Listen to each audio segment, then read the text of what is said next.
Diffraction pattern के लिए अगर हम एक अप्रोक्सीमेशन ले रहे हैं तो that is equal to the Fresnel's distance. अभी फ्रेस्नेल्स डिस्टेंस क्या है, डी स्क्वायर बाय लेमडा, तो डी स्क्वायर का वैल्यू क्या आ जाएगा, लेमडा इंटू फ्रेस्नेल्स डिस्टेंस, और A can be written as under root of lambda into Fresnel's distance.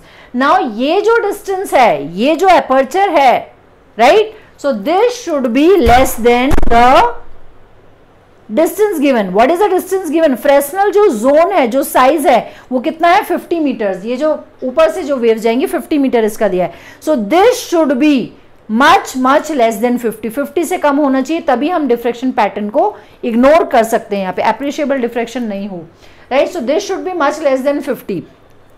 Now inequality आ गई, इक्वल नहीं है तो हम क्या करेंगे, स्क्वायरिंग बोथ द साइड्स, तो ये लेमडा इंटू जेड एफ क्या हो जाएगा, इसका स्क्वायर कर दो 2500, मतलब लेमडा दोनों साइड किससे डिवाइड कर दो, डी से डिवाइड कर दो, lambda into lambda zf is much less than 2500 and lambda should be much less than the Fresnel's distance, right?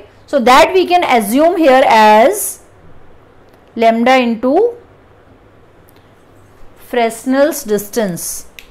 So lambda into this is Fresnel's distance, right?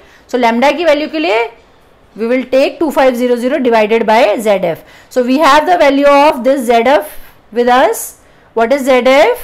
Here this distance act as the Fresnel's distance. So 20 into 10 to the power 3, solving this lambda comes out to be 0.125 metre, मतलब जो wavelength हम लेने वाले हैं this wavelength should be, ये बहुत ही कम value है तो इसको हम क्या लिख सकते हैं, राइट में लेगा तो 12.5 centimetre, right, in terms of centimetre it is 12.5 centimetre, so the wavelength longer than 12.5 centimetre will undergo the appreciable diffraction effect.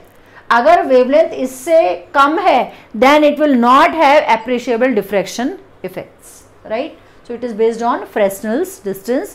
And the last question says 10.19, a parallel beam of light of wavelength 500 nanometer falls on a narrow slit. So lambda is given, it falls on a narrow slit and resulting diffraction pattern is observed on a screen 1 meter, capital D आपको दिया है, first minimum is at a distance of 2.5 millimeter. So ये जो distance है first minimum का x और y, whatever you are taking derivation, that is also given, 2.5 into 10 to the power minus 3, 2.5 millimetre दिया है, so we know that this x और x1 पहला है तो x1 लिखा है, lambda d by d, तो यहाँ से d का वैल्यू क्या आ जाएगा, lambda d by x1, lambda is given, d is given and x is also given, simply putting in the formula we get this d as 2 into 10 to the power minus 4 meter, or we can write 0.2 millimeter, that will be your answer, right?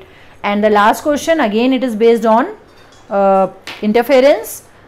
When a low lying 10.20 I am discussing A part, when a low lying aircraft passes overhead, जब भी कोई aircraft pass होता है we sometimes notice a slight shaking on the picture on TV, that we observe, TV के picture पे थोड़ा shaking होता है, right, suggest a possible explanation. Now how is our TV getting a particular channel, we are getting the signals and when the aircraft is passing those signals, direct signals ना होके क्या होते हैं, aircraft पे they will strike and they will reflect, वो क्या हो जाते हैं, रिफ्लेक्टेड सिग्नल्स हो जाते हैं, and we sometimes observe slight shaking of the picture. और ऐसा क्यों होता है, क्योंकि जो सिग्नल हमारे टीवी के लिए आ रहे हैं रेडियो वेव की फॉर्म्स में, वो signal get interfered by the signal send by the aircraft, not the signal but the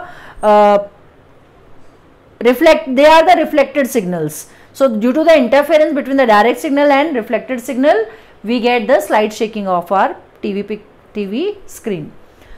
So the second part says the principle of linear superposition of wave displacement is basic to understanding of intensity distribution in diffraction and interference pattern. What is the justification of this principle? Linear superposition का मतलब है, linear superposition जैसे हम electricity में करते हैं, हमने total electric field निकालने के लिए E1 plus E2 plus E3 कर दिया वहां पे ऐड, या हम पोटेंशियल की बात करते हैं V1 प्लस V2 पर, ये लीनियर सुपरपोजिशन होता है। लेकिन व्हाट दे आर सेइंग कि principle of linear superposition, wave displacement में बेसिक्स में हम हाउ डू वी अंडरस्टैंड, क्योंकि इंटेंसिटी पैटर्न अलग अलग होता है, सारी डिफरेंशियल इक्वेशन है, right? Y is equal to A sin omega t. So we assume in wave optics also superposition will be following the linear characteristic of the differential equation governing a wave. से हमने दो wave equation Lee y1 and y2.